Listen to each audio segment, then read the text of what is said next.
మా యూట్యూబ్ ఛానల్కి సబ్స్క్రైబ్ చేయండి మరియు వీడియోను లైక్ చేయండి. దీప, తాతయ్య గారు, ఈ కంపెనీ సీఈఓను నేనే కాబట్టి ఈ సామ్రాజ్య బాధ్యత అంతా నాదే. ఇది కేవలం ఒక వ్యాపార పోటీ కాదు తాతయ్య. ఈ ఇంటి కోడలిగా నా ఆత్మగౌరవ పోరాటం. నా కట్టుకున్న శీల ప్రాతిపదికన నా గౌరవాన్ని మీరు నిలబెట్టాలి, నన్ను గెలిపించాలి. దక్షిణామూర్తి: అవునమ్మా. ఆ శివనారాయణ చేతిలో నేను ఓడిపోయానంటే నా ప్రాణం పోయినట్టే. నేను బ్రతికి ఉండి కూడా చచ్చిన శవంతో సమానం. పారిజాత: అంత పెద్ద మాట ఎందుకండీ? ప్రాణాల కంటే ఈ పంతాలు, పట్టింపులు ఎక్కువైపోయాయా మీకు? దక్షిణామూర్తి: కొన్ని పంతాలు మన ప్రాణం కంటే కూడా ఒక మెట్టు పైనే ఉంటాయి పారిజాత. ఆత్మగౌరవాన్ని పోగొట్టుకుని బ్రతకడం కంటే ప్రాణాన్ని వదులుకోవడం చాలా చిన్న విషయానికి. సూరజ్: మనం ఖచ్చితంగా గెలుస్తాం తాతయ్యగారు. మనమే గెలుస్తాం.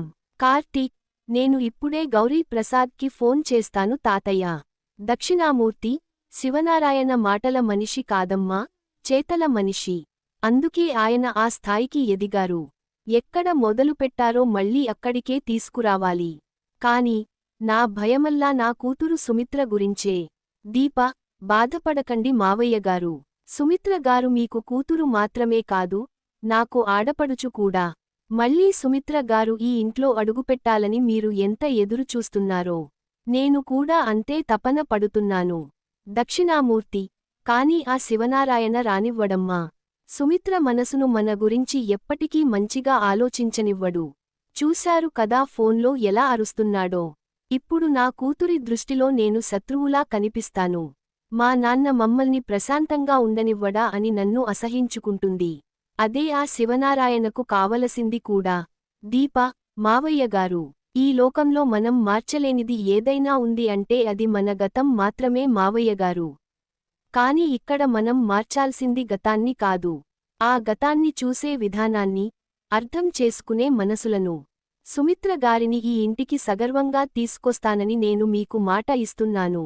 దక్షిణామూర్తి: వద్దమ్మా. తొందరపడి ఎవరికీ మాటలు ఇవ్వకు. అది జరిగే పని కాదు.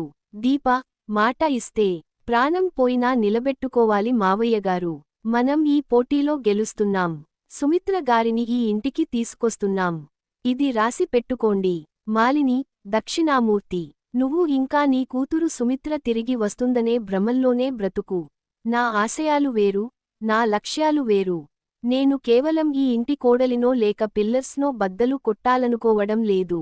ఈసారి శివనారాయణ ఇంటి పునాదులతో సహా కదిలించాలనుకుంటున్నాను. ఇంతకాలం నేను ఆగింది నా చేతకాక కాదు, సరైన సమయం కోసం. ఇప్పుడు ఆ సమయం వచ్చింది. నా ప్రతాపం ఏంటో చూపిస్తాను. ఆ శివనారాయణను ఎవడు కాపాడుతాడో నేను చూస్తాను. కార్తీక్: మనం కంపెనీ గొడవల్లో పడిపోయి నాన్న వస్తున్నారనే విషయమే మర్చిపోయాం కదా. కాంచన: ఏంటో, ఇల్లంతా సందడిగా ఉంటుందనుకుంటే ఆయన ఇంకా రాలేదేంటి? కార్తీక్: సారీ కాంచన, వెదర్ అస్సలు సపోర్ట్ చేయట్లేదు. ఇక్కడ ఫ్లైట్ క్యాన్సిల్ అయింది. కానీ కంగారు పడకండి, నెక్స్ట్ ఫ్లైట్ దొరకగానే వెంటనే బయలుదేరుతాను. కాంచన: వర్షం వస్తుంటే ఆయనేం చేస్తారులేండి, తర్వాత వస్తారు. కాని నాన్న రాకపోయినా నానమ్మ వచ్చిందిగా. పిల్లలు: అవును, దీపక్కతో పాటు నానమ్మ కూడా వచ్చింది. దీప: నానమ్మ ఎలా ఉన్నావు? నానమ్మ: ఎలా ఉన్నావని అడగకు దీపా, నీ గురించే చెల్లెమ్మ అంతా చెప్పింది. చెట్టులా ఎదిగిపోయి అందరికీ నీడనిస్తున్నావట కదా. కాని చెట్టు ఎదిగి అందరికీ నీడనివ్వాలంటే కొమ్మలన్నీ చెట్టుతోనే ఉండాలి కదమ్మా. నా వాళ్లందరూ నాతో ఉంటేనే నాకు సర్వస్వం ఉన్నట్టు. కాంచన: అదేంటి అత్తయ్యా, నువ్వేదో గొడవపడి వెళ్ళిపోయినట్టు మాట్లాడుతున్నావు? మామూలుగానే కదా వెళ్ళావు. నానమ్మ: ఆ దెయ్యాల కొంప లాంటి ఊర్లో ఆ ఇంటిని వదిలేయడం ఎందుకు చెప్పండి. దాన్ని కూడా జాగ్రత్తగా చూసుకోవాల్సింది మనమే కదా. కాని ఇకపై నేను ఎక్కడికి వెళ్ళను. కార్తీక్: అస్సలు బాలేదు పెద్దమ్మా, నువ్వు వెళ్ళి ఆ ఊర్లో ఉండిపోయావు. ఫోన్ చేస్తే కలవదు, కనీసం నీ యోగక్షేమాలు కూడా మాకు తెలియవు.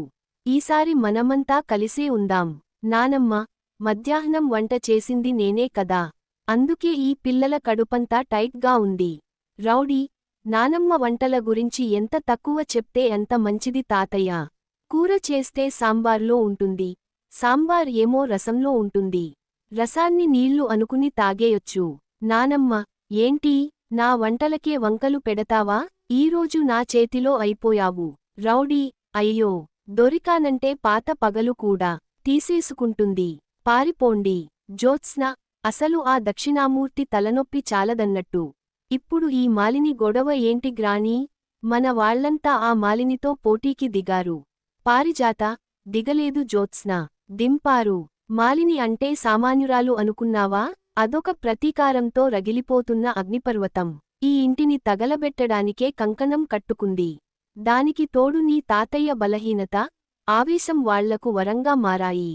ఇప్పుడు ఈ పిల్ల బాతు బచ్చా సూరజ్ గాడికి ఏమీ తెలియక దీపావళి టపాసులు కాలుతుంటే చప్పట్లు కొట్టే పిల్లాడిలాగా మీ తాతయ్యను గోతిలోకి నెట్టాడు. జ్యోత్స్న, అంటే ఆ దక్షిణామూర్తి చేతిలో మనవాళ్లు ఓడిపోతారని నీకు అంత నమ్మకమా? పారిజాత, శత్రువు మన ముందుకు వచ్చి రెచ్చగొడుతున్నాడంటే వాడు మనల్ని గెలిచే బలాన్ని ఎప్పుడో సంపాదించుకున్నాడని అర్థం.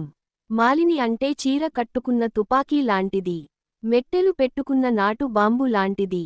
అది ఆడదే కాని తను ఆడదు, ఇతరులను ఆడిస్తుంది. జ్యోత్స్న, గ్రానీ, నువ్వు మాలినికి ఎలివేషన్స్ బాగానే ఇచ్చావు. కానీ నేను డైరెక్ట్గా బ్యాటిల్ ఫీల్డ్లోకి వెళ్లి ఫైట్ చేసే టైప్ కాదు. నా స్టైల్ వెన్నుపోటు. తాతయ్య ఈ బాధ్యతను దీపకు అప్పగించాడు కదా. ఈ పోటీలు ఓడిపోతే తాతయ్య పరువు పోతుంది. దీప వల్లనే తాతయ్య పరువు పోయిందని అందరూ నమ్మితే దీప చెడ్డదవుతుంది. జ్యోత్స్న మళ్ళీ అందరి దృష్టిలో గొప్పదవుతుంది. పారిజాత, అంటే నీ ప్లాన్ ఏంటి?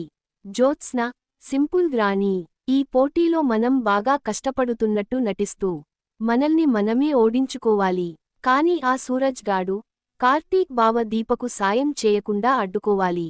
ఆ సూరజ్ గాడు పోటీలోకి రాకుండా వాడంతట వాడే ఆగిపోయేలా ఒక ప్లాన్ వేయాలి. పారిజాత, నువ్వు ఏసీ 16లో పెట్టుకుని హాయిగా పడుకో. రేపు పొద్దున కాఫీతో పాటు ఒక బ్లాక్బస్టర్ ఐడియా నీ చేతిలో పెడతాను. దీప, నానమ్మ, నువ్వు వెళ్ళిపోవాలనుకుంటే కనీసం నాకు చెప్పాలి కదా. ఎందుకు వెళ్తున్నావో, ఎక్కడికి వెళ్తున్నావో చెప్పకుండా ఇలా వెళ్ళిపోతానంటే నేనొప్పుకోను. నానమ్మ, నేనెక్కడికి పోతానే, మన ముత్యాలమ్మ గూడెం తప్ప అక్కడ మీ నాన్న కట్టించిన ఇల్లు ఉంది కదా, ఆ ఇంట్లో ఉంటే నాకు నా తమ్ముడితో ఉన్నట్టే ఉంటుంది. దీప, వద్దు నానమ్మ, నన్ను వదిలి వెళ్ళొద్దు. రౌడీ, నానమ్మ, నీకు మా అమ్మ ఉంది, నాన్న ఉన్నాడు, చిన్న నానమ్మ ఉంది, నేను ఉన్నాను. కాని అక్కడ నీకు ఎవరున్నారు? నీకు నేను వద్దనుకున్నా. నాకు నువ్వు కావాలి నానమ్మ, నువ్వు ఉండిపో.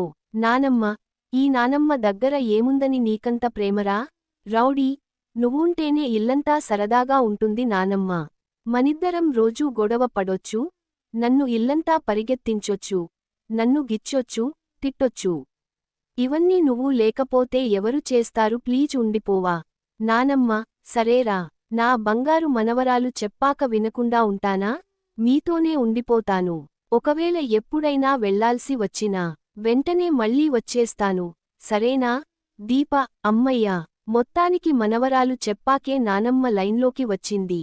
పదండి అందరం కలిసి భోజనం చేద్దాం.